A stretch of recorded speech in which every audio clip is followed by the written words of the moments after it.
പിപ്പിൾസ് info A4 ആയുർവേദയുടെ മറ്റൊരു എപ്പിസോഡിലേക്ക് വീണ്ടും സ്വാഗതം. ഞാവൽപ്പഴത്തിൻ്റെ വന്യഭംഗിയെപ്പറ്റി വാഴ്ത്തിപ്പാടാത്ത കവികൾ കുറവായിരിക്കും. ആ ഞാവൽപ്പഴത്തിൻ്റെ ഔഷധ ഗുണങ്ങളെപ്പറ്റി നമുക്കിന്ന് നോക്കാം. പ്രമേഹ രോഗത്തിന് പ്രധാനമായി ഉപയോഗിക്കുന്ന ഞാവൽ മിർട്ടേസി സസ്യകുടുംബാംഗവും സിസിജിയം കമ്മ്യൂണിക്യുൽസ് എന്ന ശാസ്ത്രനാമത്തിനുടമയുമാണ്.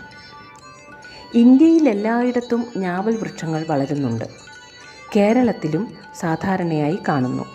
നീലലോഹവർണവും ചവർപ്പ് രസവുമുള്ള ഞാവൽപ്പഴം വളരെ രുചികരമാണ്. ശരാശരി 25 മീറ്റർ ഉയരത്തിൽ വളരുന്ന ഞാവലിൻ്റെ ഇലകൾക്ക് സുഗന്ധമുണ്ട്. ഒരു നിത്യഹരിത വൃക്ഷമാണിത്. ഇതിൻ്റെ വിത്തിൽ സുഗന്ധ തൈലമുണ്ട്.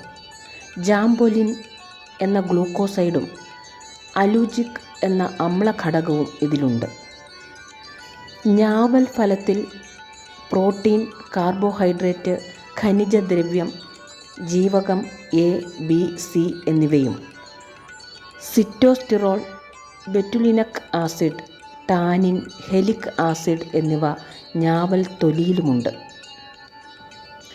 ഇതിൻ്റെ ഔഷധമൂല്യത്തെപ്പറ്റി പറഞ്ഞാൽ പഴുത്ത ഫലം കഫം, പിത്തം, രക്തദൂഷ്യം എന്നിവയെ ഭേദപ്പെടുത്തുന്നു. ഞാവൽപ്പഴത്തിൻ്റെ മജ്ജ മൂത്രവർദ്ധകമാണ്.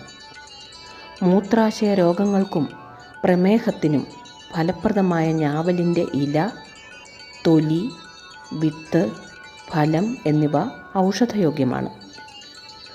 ഞാവൽക്കുരുവിലുള്ള ആൽക്കലോയിഡ് സ്റ്റാർച്ചിനെ പഞ്ചസാരയാക്കി മാറ്റുന്നതിന് തടസ്സമാകുന്നതിനാലാണ് ഇത് പ്രമേഹ ഔഷധത്തിന് ഫലപ്രദമാണെന്ന് പറയുന്നത്.